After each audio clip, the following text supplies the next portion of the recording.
찾아보니까 2023년도 6월 둘째 주일에 사도행전 1장 설교를 시작했어요. 그리고 만 30개월, 2년 반 동안 사도행전을, 물론 그 사이에 여러 주일 특별 설교들이 있었지만 그 외에 특별하지 않을 때, 그리고 보통은 이렇게 늘 사도행전을 말씀을 나눠왔습니다. 꽤 제 개인적으로는 길게 한 성경을 같이 나눈 것 같은데, 이제 마지막 본문을 준비한다 생각하니까 좀 손이 떨려가지고, 말씀을 나누는 중에 제 마음이 초대교회에 있었던 것도 같고 베드로의 심정, 사도들의 심정도 느꼈습니다. 얼마나 놀랐을까. 자신들이 알던 유대교와는 다른 것들이 계속 있었거든요. 볼륨을 좀만 더 주세요. 자신이 알던 유대교와는 다른 것들이 있어서, 그래서 예를 들어서 이방인들이 성령 받고 예수 믿어 구원 받으니까 이것 때문에 얼마나 놀랐는지, 그래서 막 옥신각신하다가 결국 성령님이 하셨다는 얘기를 듣고 그들이 할 말을 잃어버렸어요. 얼마나 놀랐는지. 그리고 성경에 보면 잠잠하더니 그러면 하나님께서 이방인에게도 구원 얻는 회개를 주셨다, 이렇게 말씀하셨다는 거예요. 당연한 건데 그땐 그게 그렇게 어려웠어요. 그러면 새로운 것이 진리일지라도 배우고 받아들이는 것이 얼마나 어려운지 우리와 그런 사람들입니다. 하나님을 안 사랑해서가 아니라 조심스럽다 보니까 낯선 것에 그렇게 다 낯섭니다.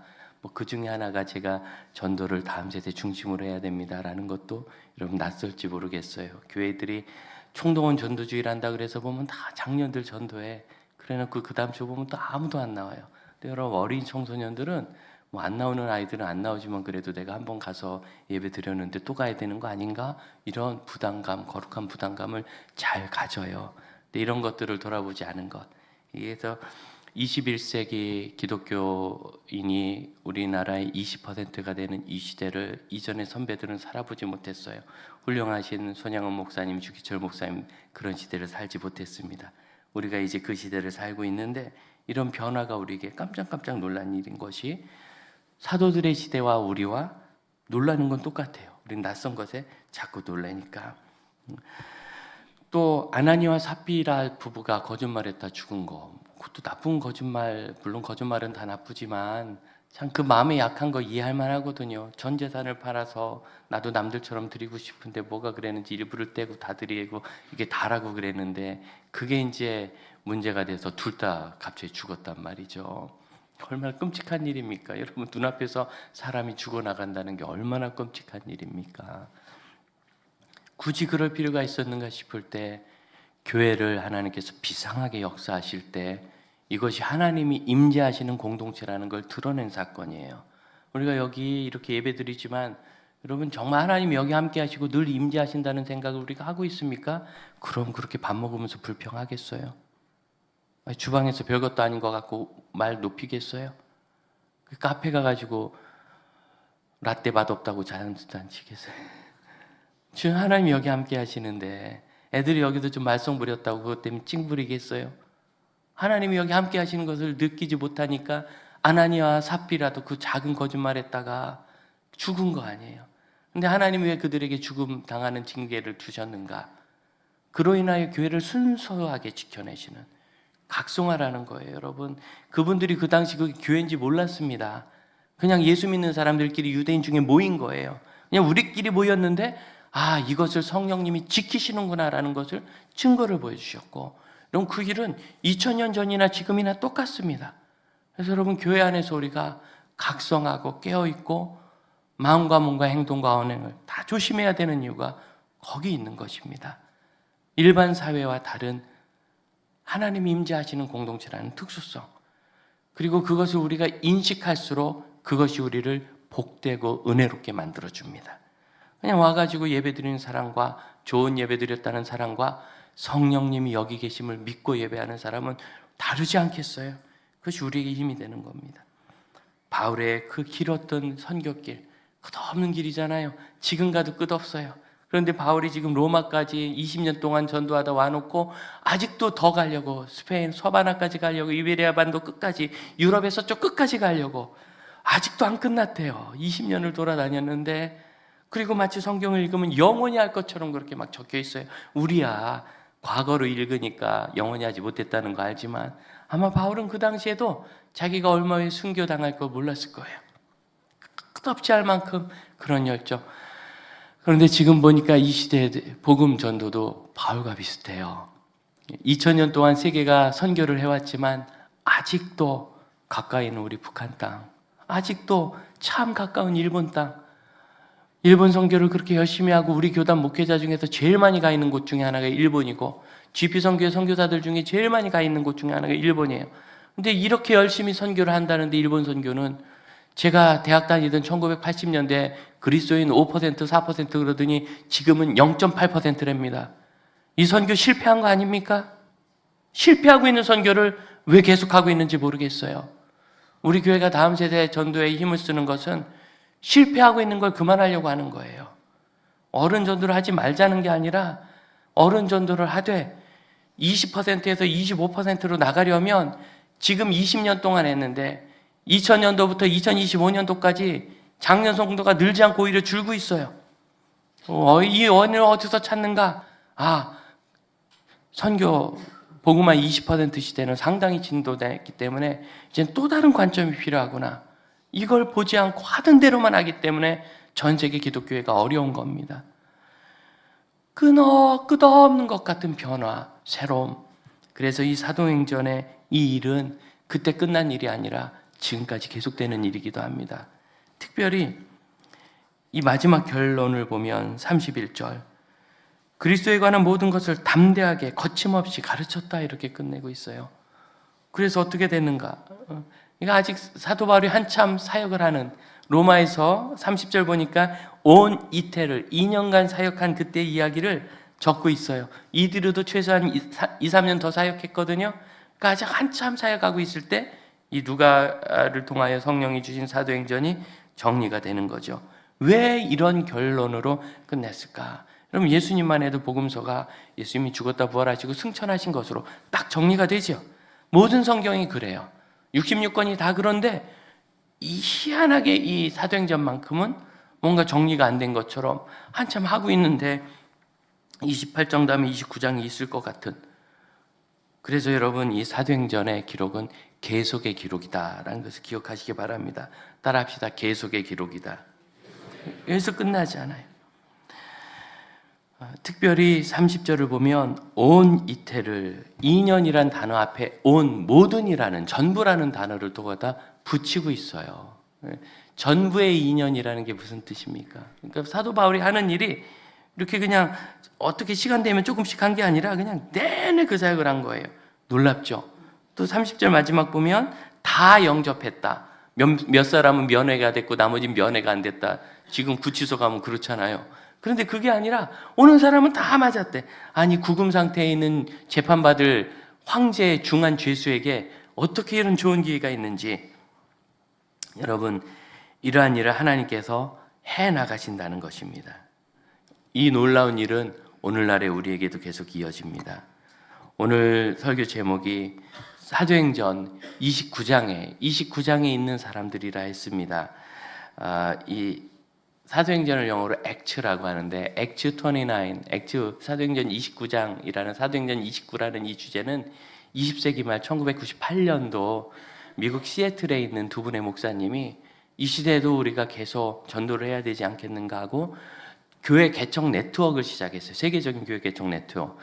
이것이 불과 30년도 되지 않은 지금은 굉장히 세계적으로 큰 단체가 되었습니다.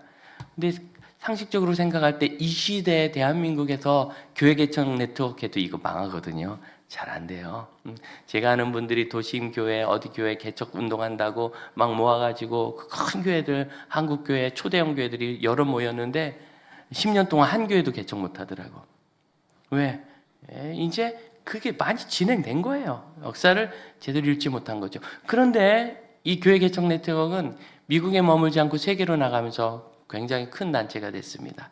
그렇게 클 수 있었던 계기는 아마 사도행전 29라고 하는 그 새로운 개념의 제시 때문인 것 같아요. 그 이전까지는 그냥 우리도 사도행전적으로 사는 거예요. 사도행전적인 삶 이렇게 설명을 했는데 Acts 29이라고 사도행전 29라고 딱 제안을 해주니까 우리의 정체성이 보이는 거죠. 내가 성경의 사람이구나. 아직도 사도행전의 역사가 나에게서 계속되는구나, 이걸 보여주는 거예요. 그래서 우리에게 명확한 메시지와 영광과 비전과 소망을 줍니다. 우리가 어떤 사람입니까? 우리는 사도행전 29장의 주인공들입니다. 사도 바울의 이 해온 사역이 우리로 인하여 계속되는 거예요. 담대하게 할 수 있도록, 담대하다는 단어는 예수님 시대 이후로 이 초대교회에 너무 중요한 단어였어요. 그 이전엔 그들이 피해 다녔고 숨었지만 이제는 부활하신 주님을 만난 이후로는 담대하게, 이 담대라는 단어는 다 했다는 뜻이에요. 내 속에 있는 걸 다 쏟았다, 이게 전부 쏟았다, 이런 단어거든요. 전부 쏟아내는 것은, 거침이 없고 숨기는 것이 없는 것은 용기가 있는 거죠. 사랑하는 형제자매 여러분, 여러분이 믿는 예수에 대해서 두려움이 없으시길 바랍니다. 다른 건 몰라도 예수 증거하는 일에 대해서는 그분은 주와 그리스도가 되셨다, 우리의 주인이시여 창조주이시여 구원자이시다 라는 분명한 선포가 있으시길 축복합니다. 그 일이 사람을 살리는 거예요. 또한 거침없이 방해받지 않는다는 뜻이거든요. 옛날 개역 성경은 이거를 예수 그리스도의 복음을 가르치되 그 많은 사람이 없었더라라고 길게 설명을 했어요. 하지만 이게 한 단어이기 때문에 개정 성경은 한 단어로 거침없이라고 정리했는데, 이 단어는 방해받지 않고 아주 자유로운 상태를 말해요. 어떻게 그럴 수 있어요? 연금 상태인데, 그의 존재 자체가 지금 구속되어 있는 상황인데 어떻게 자유로울 수 있어요? 여러분, 이것이 성령이 하시는 일인 줄로 믿으시기 바랍니다. 그래서 이 사도행전은 액트 29, 사도행전 29장을 우리가 써가고 살아갈 때 우리의 능력으로 하는 것이 아니라 하나님께서 해가는 것을 보여주는 성경이에요. 이 성경은 소망에 관한 표현이 많습니다. 23절을 보면 감옥에 있는 바울, 연금 상태에 있는 바울을 만나러 많은 사람들이 모였대요. 많은 사람들. 여러분, 많이 모였다는 얘기는 참 미안하거든요. 제가 어디 가서 이야기를 해도 장주기에 많이 부응했습니다. 얘기하기 민망해요. 그래서 다들 어려우니까. 그래서 우리 집 돈 많아요 하는 얘기 어려운 것만큼 이게 어려운 겁니다. 아픈 사람 앞에서 나는 건강해요 하는 게 어려운 만큼 어려운 거예요. 그런데 많이 모였대요. 그리고 아침부터 저녁까지 말씀을 전했대요. 너무나 놀랍죠? 여러분, 이렇게 한 것이 우리 하나님이 힘내는 사역을 하라고. 오늘 우리 교회 성례식에 참여한 15명의 숫자 구성을 여러분 잘 기억하십시오. 대상자 15명 중에 11명은 청소년, 3명은 청년 또는 청년기에 예수 믿어 세례받는 사람, 다 교회 나오고 2년 이내, 3년 이내 된 사람, 그리고 한 분이 장년. 이것이 21세기 교회 전도 나갈 길이라는 걸 기억하시며 정말 하나님의 나라의 소망을 품으시기를 축복합니다. 또한 현실을 숨기거나 과장하지 않아요. 여러분, 이 기독교의 진리는 숨길 필요도 없고 조작할 필요도 없고 과장할 필요도 없어요. 그래서 이단들이 가짜인 게 드러나는 거예요. 그 사람들은 다 보면 숨기고 거짓하고 속이다가 막판에 가서 이제 막 결정적일 때 그때서 탁 청구서 내밀듯 들이밀어요. 꼼짝 못하게. 초기에는 다 숨겨요.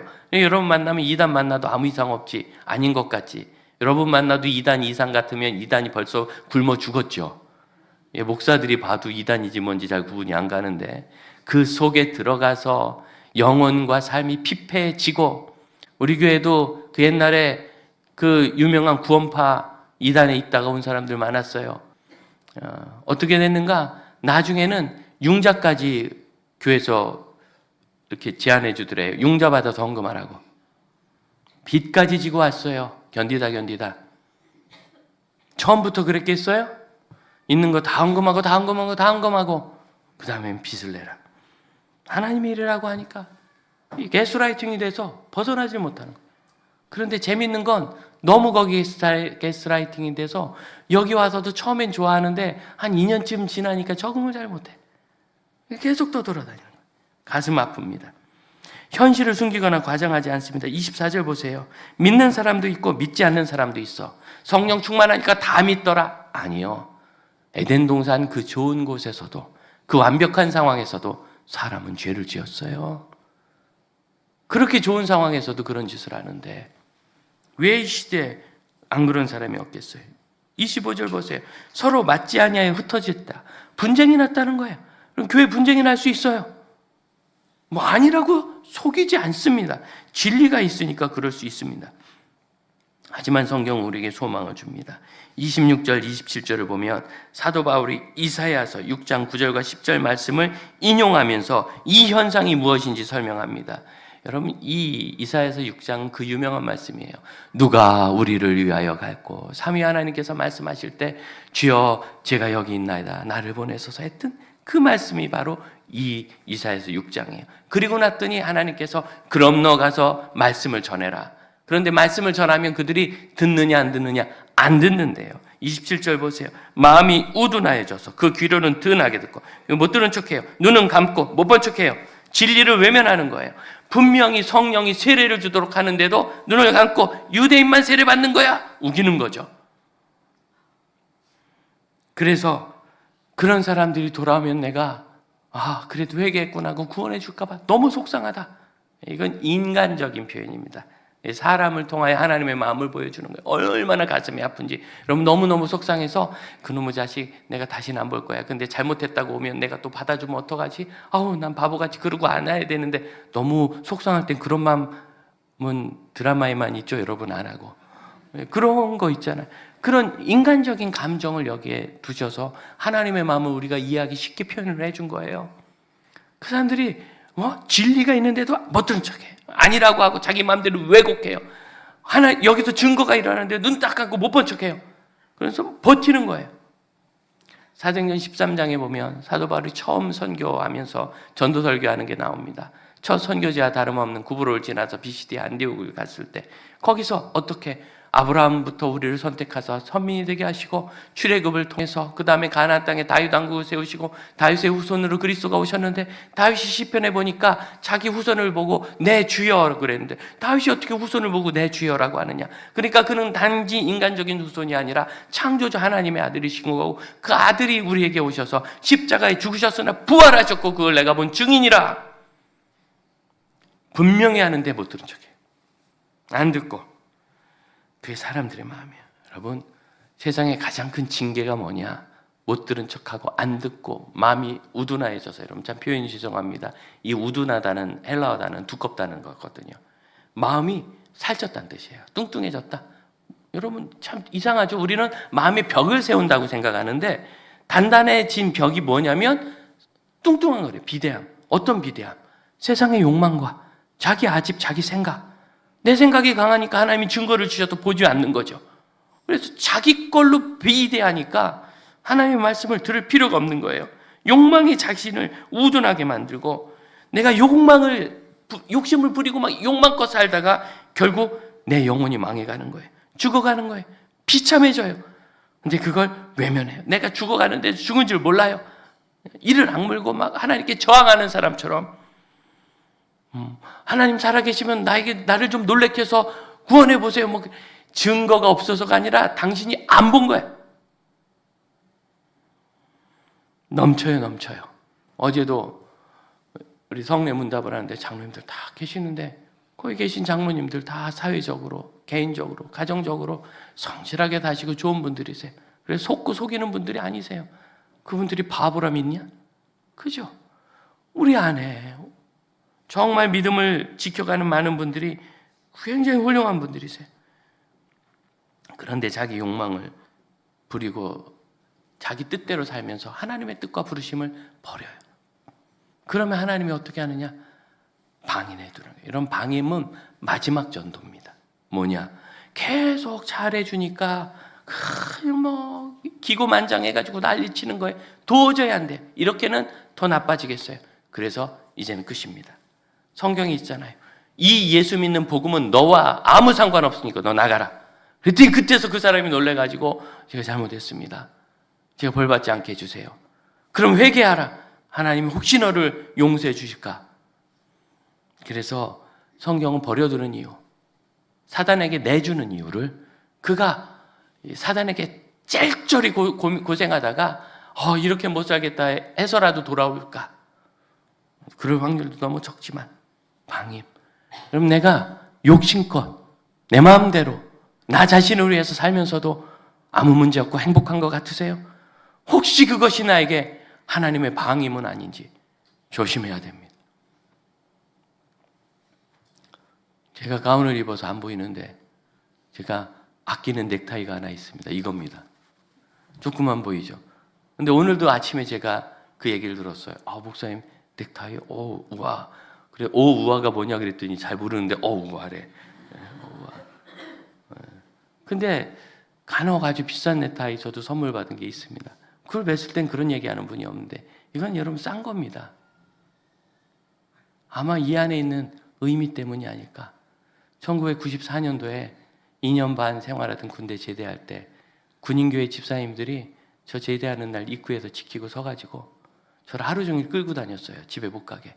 그래서 그때 제가 최정문한테 절교 당할 뻔했습니다. 제대했는데 빨리 안 왔다고 아주 얼마나 야단맞았는지. 그리고 그때는 스마트폰이 없으니까 전화도 못 하잖아요. 공중전화가 또 줄이 길었잖아요. 그분들이 기다리시니까 어떻게 전화도 못 하고, 그래서 저는 끄덕끄덕 하다가, 그리고 또 제가 제대하는 날 제 고참들이 한 분은 저기 포항 구미에서 오고 한 분은 저기 경기도 어디에서 와가지고 두 분이나 와서 다 저보다 선배고 하나는 제 친구예요. 지금 장로님 된 친구, 한 분은 목사님 되셨는데 거기서 집사님들하고 지켜서가지고 하고 저를 끌고 가더니 양복을 한 벌 맞춰줬어요. 그게 제가 전도사 사역할 때 아주 유일한 한 벌이었어요. 여름엔 걷어입고 겨울엔 껴입고 그러면서 그거 한 벌로 버티면서 그래도 사역자가 양복 입어야 되니까. 근데 그게 1994년이니까 30년 지나 남아있을 리가 없잖아요. 다 달아 없어지고 찢어졌는데 이거 하나 남은 거예요. 넥타이. 여러분 그냥 있는 그대로 설교니까 말씀드립니다. 제가 거기서 어떻게 사역했길래 군인 가족들이 그까지 사병 하나 제대하는데 지켜서가지고 저기 구미 어디서까지 찾아오고 그리고서 옷까지 해주고 넥타이 그냥 와이셔츠까지 다 사줬어요. 생각해보니까 구두를 안 사주셨네 그분들이.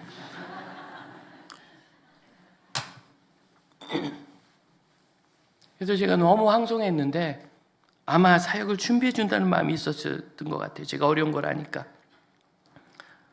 그래서 저는 이거 아주 아껴서 맵니다. 1년에 한 2번이나 맬까? 언제? 내가 누군지 기억하고 싶을 때. 근데 거꾸로 매달아놔도 시계방을 돌아간다. 시계방을 다 돌면 제대한다. 방임이죠. 저는 남에게 내 인생을 맡기고 싶지 않았어요. 그 가장 험한 곳에서 제가 그때까지 겪어본 20대까지 겪어본 가장 험한 곳이 군대 아니겠습니까? 거기서 하나님의 손에 나를 드리고 싶었어요.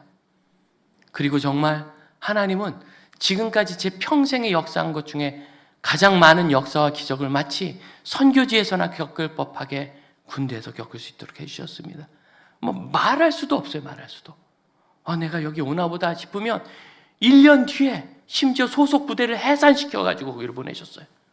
갈 수가 없는 건데 하나님 살아계십니다. 액트 29는 사도행전 29장은 지금 현재 우리가 살아야 되는 곳이에요.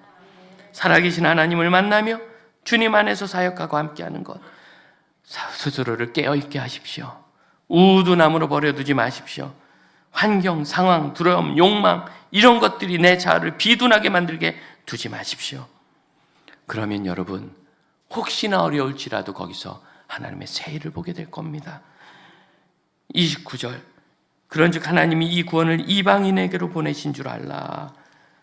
사도행전 13장 48절에서는 비시디 안디옥에서 그 도시 전체가 나와가지고 하나님 말씀을 듣고 막 기쁨이 도시 정신에 충만하자 소수의 유대인들이 경건한 귀부인들을 꼬드겨가지고 이분들은 그들이 유대교 자기의 지도자, 영적 지도자니까 그 말을 들은 거예요. 그래서 막 바울 일행을 박해하자 발의 먼지를 떨어버리고 난 이방인에게로 가노라 그랬더니 이방인들이 그렇게 기뻐했대요. 우리입니다, 우리. 아마 이 로마의 이방인들도 그랬던 것 같아요. 그러니까 여기 30절 수많은 사람들이 2년 동안 쉬지 않고 바울을 찾아와서 복음을 들은 겁니다. 바울 입장에서는 얼마나 좋습니까? 계속 쫓아다녀야 되는데 이제 찾아오니까 새 일입니다. 새 일. 사랑하는 형제자매 여러분, 사도행전 29장을 우리가 쓰며 우리의 삶으로 쓰며 29장의 시대를 살아가는 것은 복음의 진리 위에 우리를 두는 것입니다. 동시에 복음의 새 역사를 우리의 삶으로 써가는 겁니다.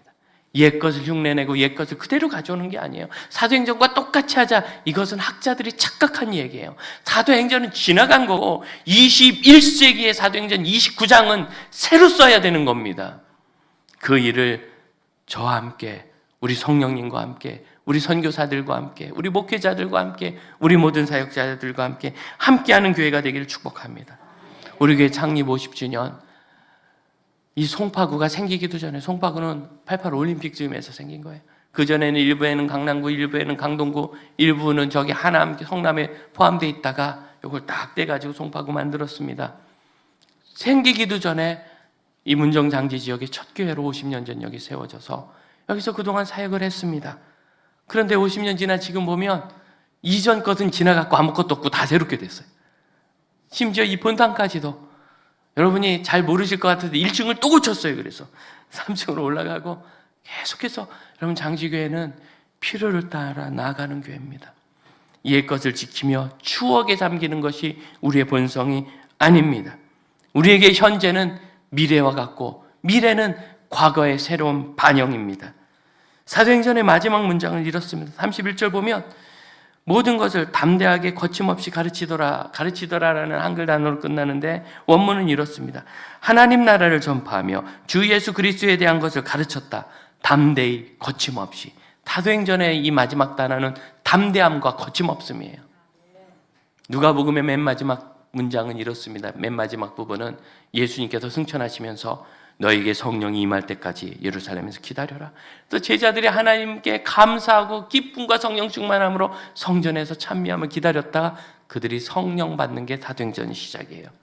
그리고 누가복음 사도행전의 끝은 그들이 거침없이 담대하게, 저 여러분입니다. 여러분 담대하십시오. 다 쏟으세요. 숨길 것이 없어요. 우리는 진지하니까, 진실하니까, 진리에 있으니까 거침없습니다. 우리를 막을 것은 아무것도 없습니다.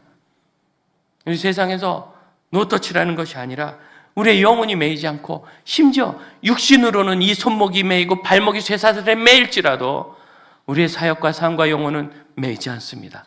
자유롭습니다. 이것이 이 사도행전의 마지막 두 단어 담대히 거침없이가 우리에게 주는 뜻입니다. 그럼 너무 별것도 아닌 걸로 징징 매여 사세요. 여러분 그런 존재가 아니에요. 위대한 하나님의 사람이에요. 현실에 너무 매여 사세요. 난 군인이니까 군인이 할 수 있는 게 있나 명령대로 하는 거지. 너무너무 많이 하게 되더라고요. 하나님이 더 높으세요. 하나님이 주관하세요.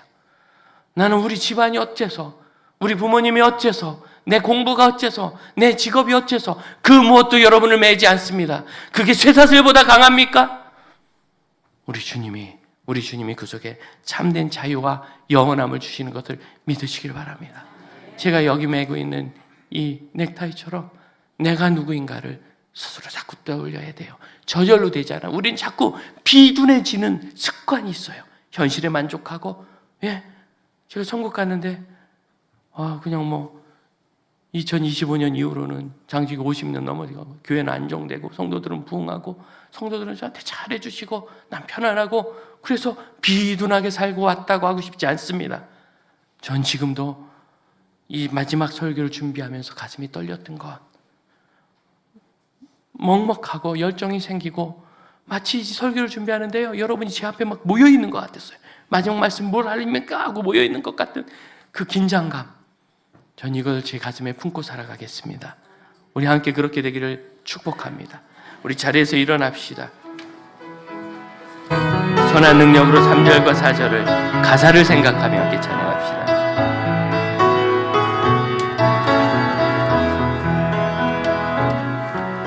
주께서 밝히신 작은 불꽃이 어둠을 헤치고 타오르네. 그 빛에 하나 되게 하여 주사 온 세상을 비추네. 그 고요함이 깊이 번져갈 때, 그 고요함이 깊이 번져갈 때 저 가슴 벅찬 노래 들리네. 다시 하나님에게 이끌소서. 주님의 빛이 빛나는 이가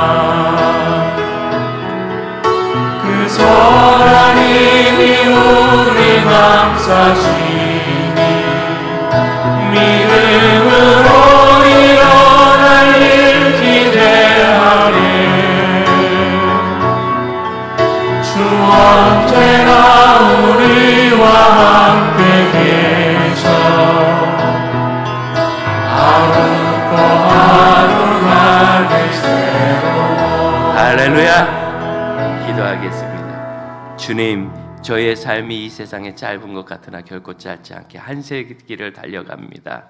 사도 바울 20년 사역에 피할 수 없이 많은 이 시간을 비둔하고 우둔하게 보내지 말게 하시며 우리의 영이 하나님의 역사에 깨어있어 살아있는 주의 자녀들 되게 하옵소서. 이제 사도행전 28장의 역사를 읽고 감격하고 끝나는 것이 아니라 그 29장을 함께 기록해 나가는 복음과 믿음과 사명과 미셔널 처치가 되게 하여 주옵소서. 오 아버지 하나님, 오늘 주 앞에 저희가 성례를 집행하여 세운 주의 아들 딸들을 위하여 기도합니다.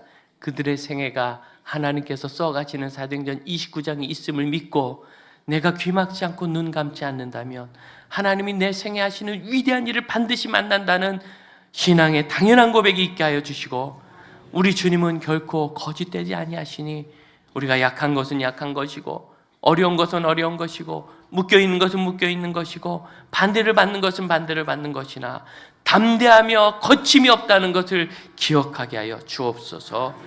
지금은 우리 주 예수 그리스도의 은혜와 하나님의 크신 사랑과 성령의 역사하심이 우리 하나님 하시는 일을 바라보며 사도행전 29장의 역사를 함께 써나갈 믿음의 동역자들과 우리의 모든 선교지와 선교사들 위해, 우리와 함께하는 모든 교회와 기관들을 위해 이제로부터 영원토록 함께 하실지어다. 아멘.